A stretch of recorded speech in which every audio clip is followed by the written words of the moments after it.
መዝሙር 62 አምላኬ አምላኬ ወደ አንተ ገሰግሳለሁ። ነፍሴ አንተን ተጠማች፣ ሥጋዬ አንተን እንዴት ናፈቀች።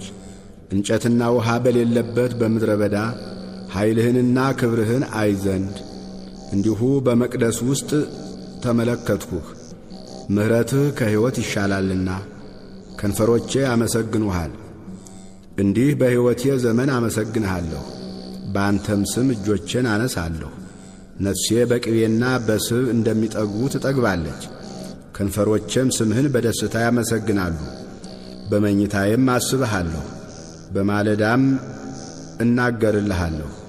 ረዳቴ ሆነኸኛልና በክንፎችህም ጥላ ደስ ይለኛልና። ነፍሴ በኋላህ ትከታተላለች፣ እኔንም ቀኝህ ተቀበለችኝ። እነርሱ ግን ነፍሴን ለከንቱ ፈለጓት፣ ወደ ምድር ጥልቅ ይገባሉ፣ ለሰይፍ እጅ አልፈው ይሰጣሉ፣ የቀበሮም ዕድል ፈንታ ይሆናሉ። ንጉሥ ግን በእግዚአብሔር ደስ ይለዋል፣ በእርሱ የሚምል ሁሉ ይከብራል። ሐሰትን የሚናገር አፍ ይዘጋልና